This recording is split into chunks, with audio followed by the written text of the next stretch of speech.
Good morning, everybody. Welcome to Cat's Cauldron, a place where you have a voice and we stir it up. So now that I've gotten all my audio and visual issues out of the way, we're going to begin the show. I have a very special edition for you. Today is Memorial Day, a day that we celebrate those that have given the ultimate sacrifice.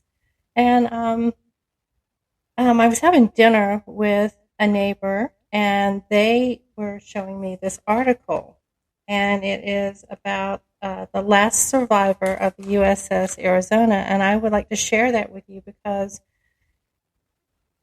he did some very heroic stuff, but refuses to consider himself a hero, which I understand. That happens to many people who are very gallant. So it's the USS Arizona's last survivor, age 101, says he's not a hero. Lou Conter was 20 years old when the warship he was on, the USS Arizona, was bombed by the Japanese forces at Pearl Harbor. This was in 1941. He is now 101 years old.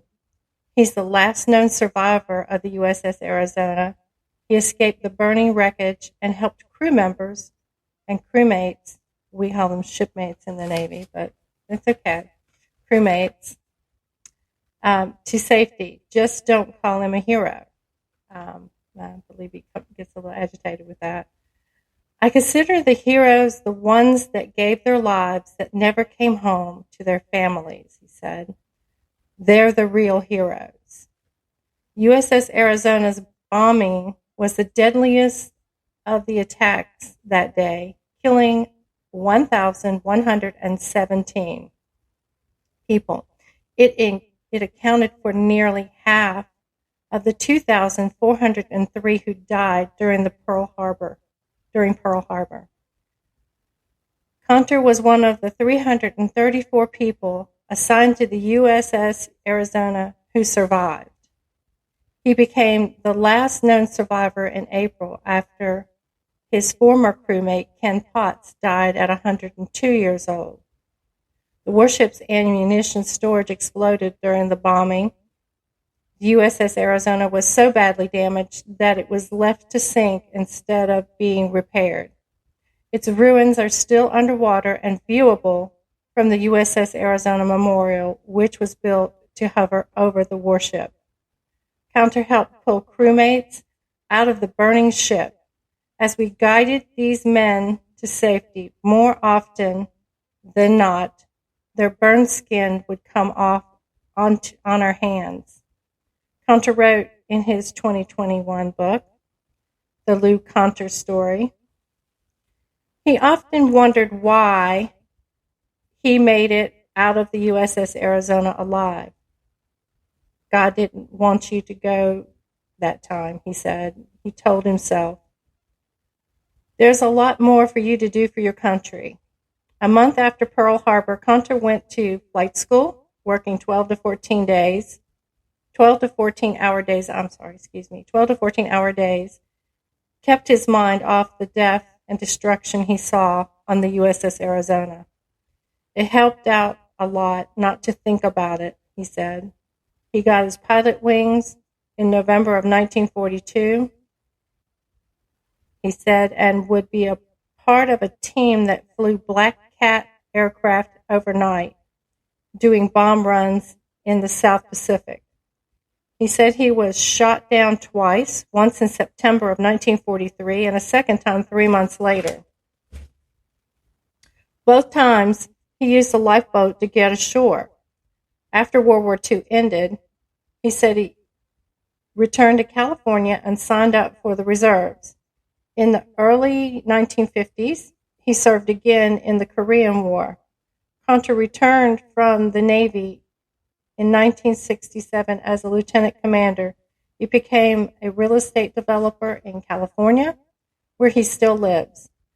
As the number of the USS Arizona survivors dwindled to about 30, they would get together. Conter said the group got smaller through the years, from 13 to 5 and then 2.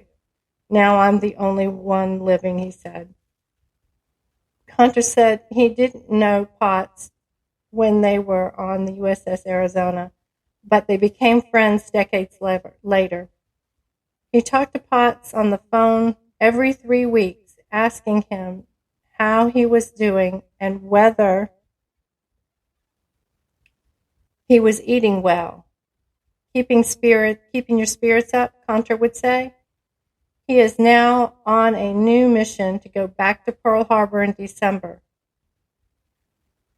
It has been about 4 years since Hunter has been to the annual remembrance. His doctor has forbidden him from taking the 9 hours of flights to his home or from his home in Grass Valley, California to Hawaii. I'd like to go once more, he said. That's an amazing story.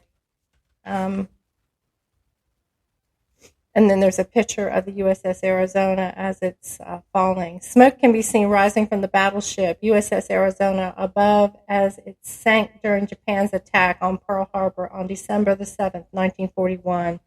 Below, Hunter, shown at his home in Grass Valley, California, became the last known survivor of the USS Arizona attack in April of this year.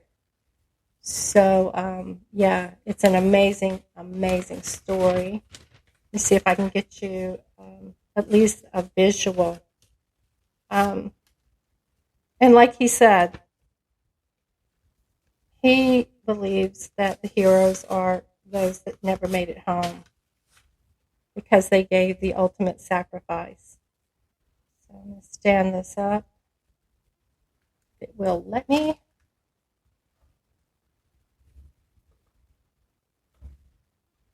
And I'm going to get you a picture of both the USS Arizona and Mr. Hunter, Lieutenant Commander Hunter, retired. Stand by. Okay, here you can see the picture of the USS Arizona when it was bombed. And you can see Lieutenant Commander Hunter, the last known survivor. So I thought this would be fitting, very fitting, in order to just think about the lives that have been lost and the heroism that was given. When we think about it, we think about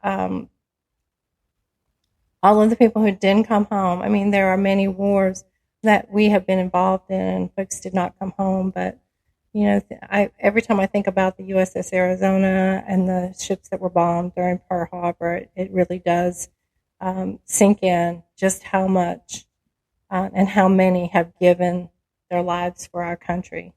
So as you go out through your day, please take a moment of silence and take a moment to think about them.